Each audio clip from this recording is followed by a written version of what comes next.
हमारी सरकार, एनडीए की सरकार पूरी तरह से छात्र और युवाओं के भविष्य के लिए हर स्तर पर चर्चा को तैयार है,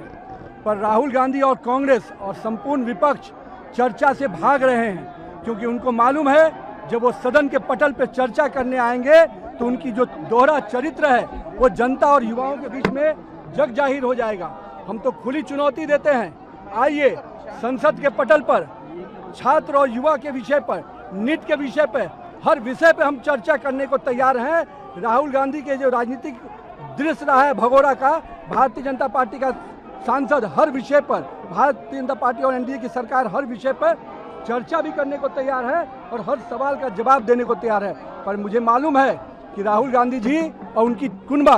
कभी भी चर्चा के लिए सामने नहीं आएगा, क्योंकि उनके पुराने जो इतिहास रहे हैं 50-60 सालों का जो उनका इतिहास रहा है युवाओं को ठगने का, भटकाने का, आज भारतीय जनता पार्टी और एनडीए की सरकार ने युवाओं के भविष्य को एक सही दिशा दी है। आज देश भर में संस्थाएं, कोचिंग इंस्टीट्यूट, कॉलेज, सब प्रकार की संस्थाएं खुलकर पूरी तरह से युवाओं के भविष्य को दिशा देने में हम लगे हैं। आज का युवा स्टार्टअप के लिए जाना जाता है, यूनिकॉर्न के लिए जाना जाता है, आत्मनिर्भर भारत बनाने के लिए जाना जाता है। ये केवल स्टोन पेटर्स के रूप में युवाओं को देखते हैं, मगर भारत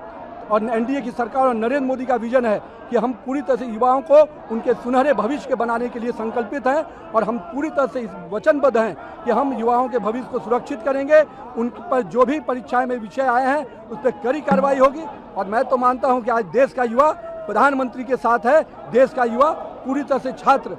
प्रधानमंत्री के उस विजन के साथ है जिसमें विकसित भारत की कल्पना है। चर्चा करो, चर्चा करो, चर्चा करो, चर्चा करो। माननीय प्रधानमंत्री जी ने हर विषय पे पहले भी और अभी भी कहा है कि हम हर विषय की जांच के लिए तैयार हैं। फास्ट ट्रैक कोर्ट लाएंगे ताकि जो लोग भी इसके अपराधी हैं, जो लोग भी दोषी हैं, उनको कार्रवाई हो और हम ये सुनिश्चित करेंगे कि हम किसी भी दोषी को बख्शा नहीं जाए। और नरेंद्र मोदी जी जब संकल्प लेते हैं तो देश की जानता है, दुनिया जानती है कि नरेंद्र मोदी का संकल्प का मतलब होता है उसको सिद्धि तक पहुंचाना। चर्चा करो, चर्चा करो।